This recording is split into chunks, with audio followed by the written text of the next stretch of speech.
So listen to this because it still sounds fake even now. In 2019, the Ballon d'Or race wasn't about Messi or Ronaldo. For once, they were just sitting there, watching. The favorite was a defender, a center back. And not because he won a World Cup or a Euros, but because he was simply that dominant. If you ever wondered how special Virgil van Dijk really was, this was the moment football had to confront it. Before him, defenders only won the Ballon d'Or when history forced it. Cannavaro had the World Cup, Sammer had the Euros. Even Beckenbauer needed international glory. Van Dijk didn't have that luxury. What he had instead was control.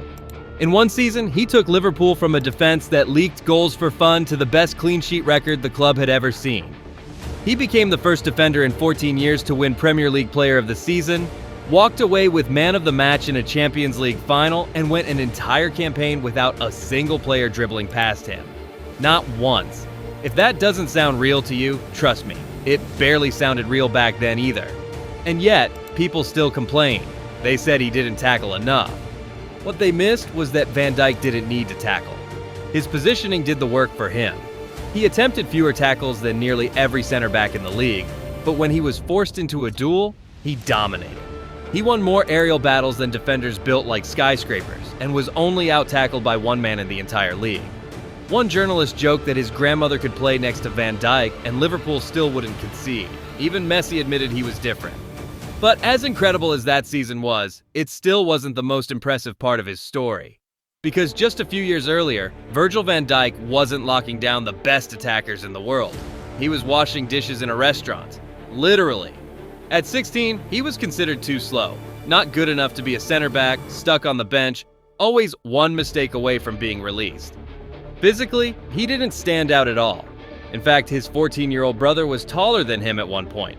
No hype, no shortcuts, no one believed in him. Then his body changed overnight. In the space of a year, Van Dijk grew 18 centimeters. The coaches had no choice but to move him to center back, but that growth came at a cost. His groin, his back, his knees couldn't keep up. While others trained on the pitch, he was locked in the gym doing rehab, trying to get his body to survive its own frame. And when he finally thought he'd made it through, the club sat him down and told him he had too many limitations and that they had no intention of offering him a contract. Let that sink in for a moment. While the team fought relegation with defenders who would later be banned for match fixing, they told Van Dijk he wasn't good enough. He was so invisible that the first team manager later admitted he didn't even know his name. That's when Virgil put on an apron and started washing dishes, thinking his football dream might already be over. If this story is hitting you right now, take a second, hit like, because this is the part most people never hear. Then, by pure chance, everything changed. A scout named Martin Koeman, yes, the father of Ronald Koeman, spotted him during his final academy year and brought him to Groningen for free. Free. No bidding war. No hype video. Just one man seeing something others missed. The coaches there immediately realized a mistake had been made.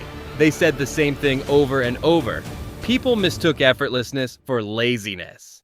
At 20 years old, Van Dijk made his professional debut as a substitute. And on the final game of the season, with Groningen down 6-2 on aggregate in a Europa League playoff, the stadium practically empty. The manager did something desperate. He threw Van Dijk up front as a striker. Minutes later, Van Dijk smashed in a free kick.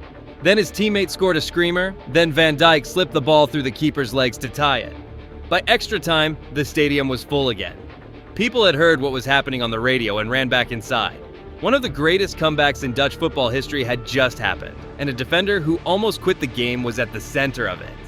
On his very first start, playing completely out of position, Virgil van Dijk didn't just impress. He carved his name into Groningen folklore. Even though they'd eventually lose the penalty shootout, it didn't matter anymore. The club owed him a chance now, and for the first time in his life, football seemed ready to give something back.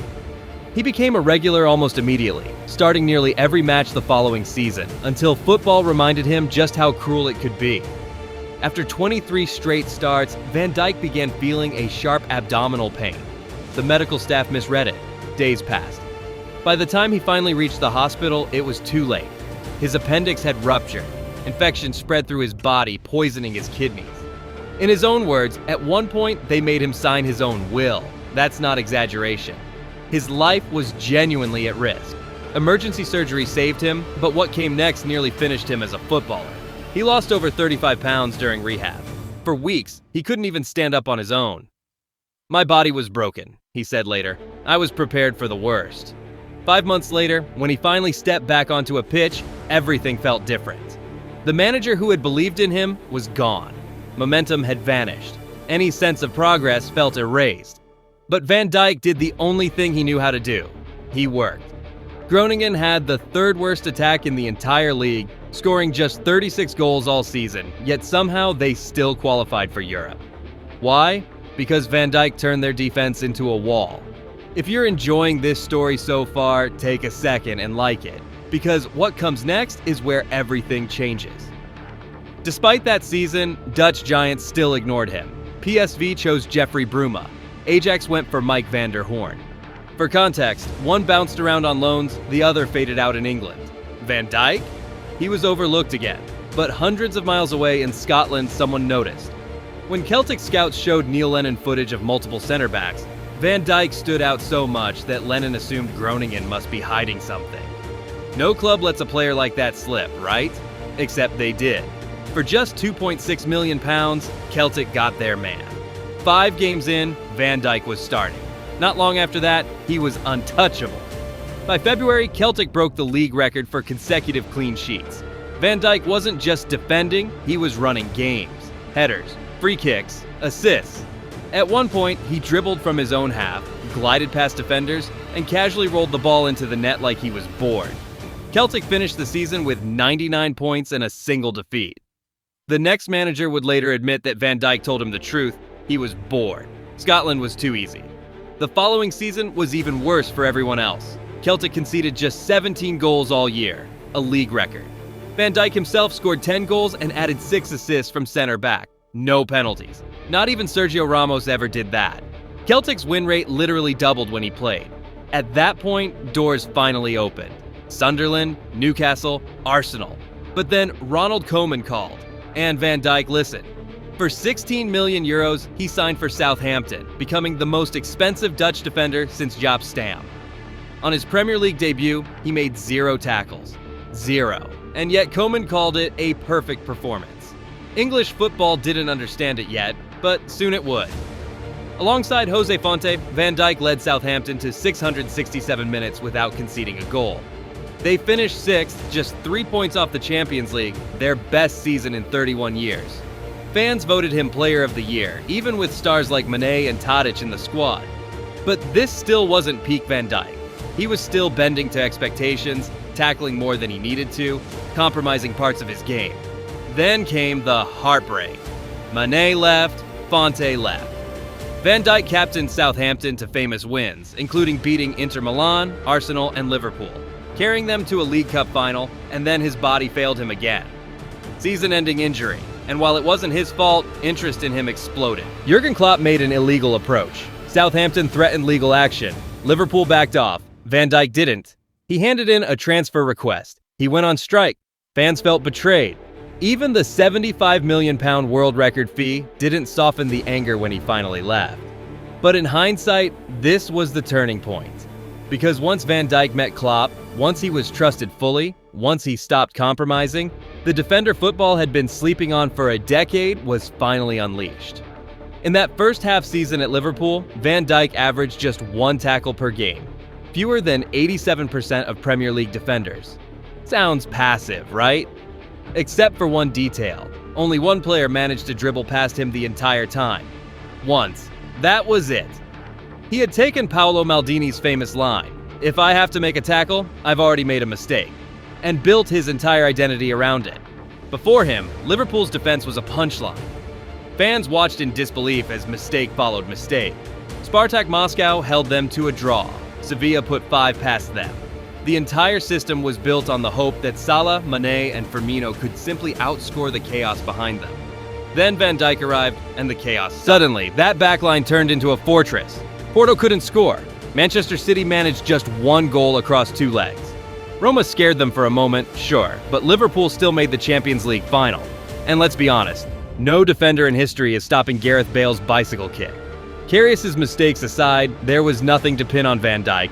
And even if someone tried, history would make them regret it. Because the following season, he led Liverpool to their greatest defensive record ever. Just 22 goals conceded across the entire league campaign. Only Mourinho's Chelsea and Tony Adams' Arsenal had ever done better. Liverpool lost just once all year, finished with one of the highest point totals in Premier League history, and still didn't win the league. And that's where things turned toxic. Rival fans mocked him endlessly. They dragged his name through the mud, laughed at the never dribbled past record, claimed it meant nothing without a title. Some even said he avoided challenges on purpose, sacrificing his team just to protect a stat. It was nonsense. Van Dijk wasn't passive. He was intelligent. Football, as Pirlo once said, is played with the head. The feet are just tools. Van Dijk didn't dive in because he didn't need to. Calling him lazy for rarely tackling would be like calling him lazy for sprinting less than average, because his positioning meant he rarely had to sprint at all.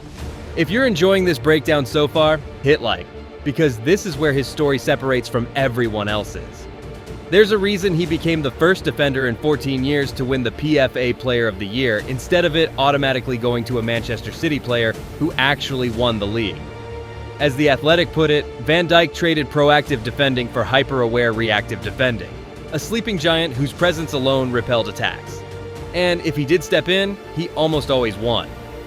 Most people also forget that the never dribbled past record didn't just apply to the league, it applied to the Champions League too. And that's where legends are made. From the very first European match, he showed up, assisting a last-minute winner against PSG before taking a brutal hit to the same ribs he'd once broken at Southampton. He refused rest, loaded himself with painkillers, played on.